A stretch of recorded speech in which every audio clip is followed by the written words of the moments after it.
Dum-ba-da-dum! Howdy! Welcome to BanjoBenClark.com.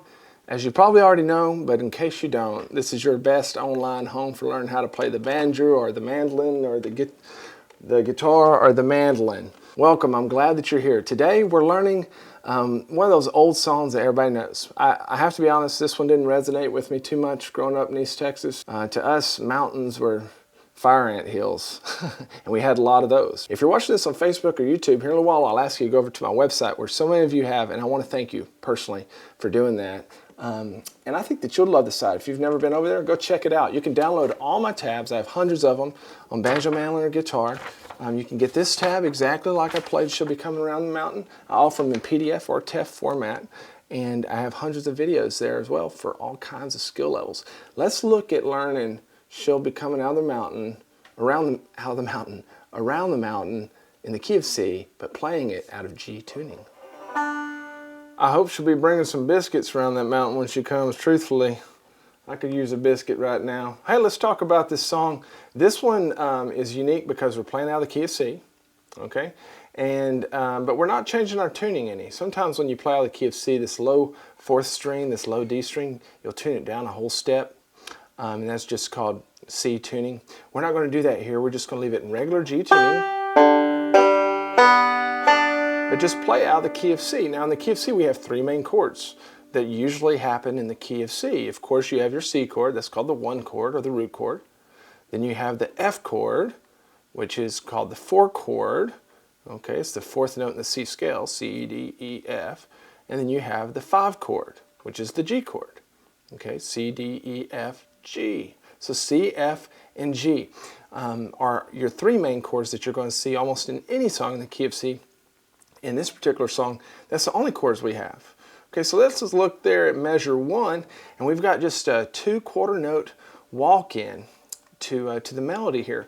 Now, what I want to tell you that's important, a couple things. One is I have your right hand fingerings marked beneath each one of the notes. So the T stands for thumb, the 1 stands for index, and the 2 stands for middle finger.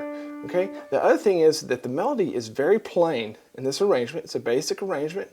But I want you to avoid, as you're playing this, you can of course concentrate on learning just the notes at first, but after you get to playing it, what makes it really stand out is for you to accent the melody. So just think about the melody as you're playing it, and try to concentrate on making those notes louder as you're playing, and we'll talk about that more as we go.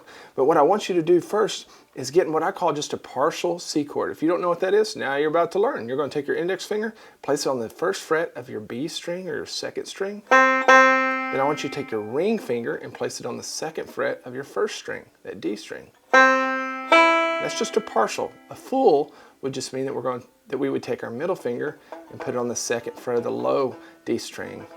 And that would make a full C chord, right? But I just want a partial because we're going to use our middle finger right here in this first measure. We're going to play 2/4 notes, just she'll be, this is part of the melody, right? And they're both play with their thumb. She'll be, okay? And then you can lift that finger if you'd like. All right, and then we're just going to play the second measure with just these 2 fingers in place. Nothing moves, we're just going to do some rolls with our right hand. First thing you're going to do is just play a 1/4 note right on the first fret of that B string. And then what I want you to do is just do a forward roll starting on this high 5th string. You're going to roll through those 3 strings and end up back up on your 5th string.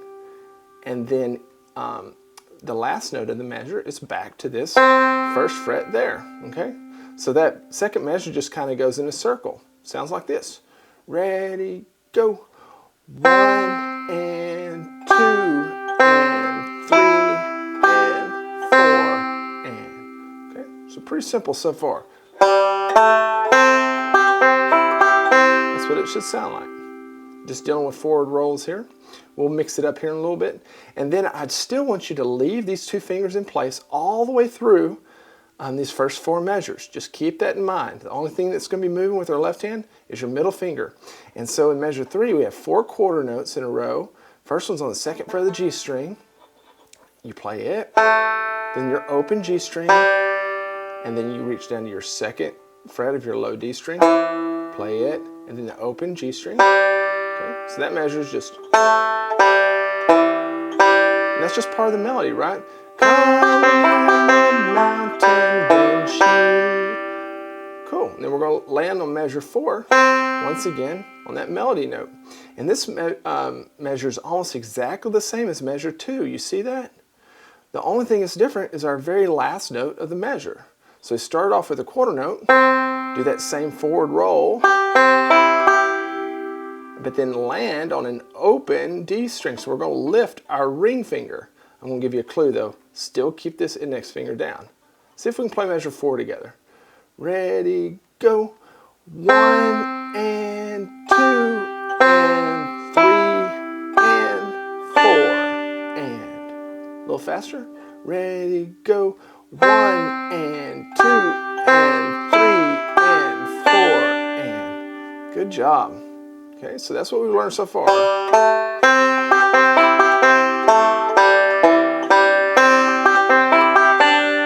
Good. Let's continue on with the melody here.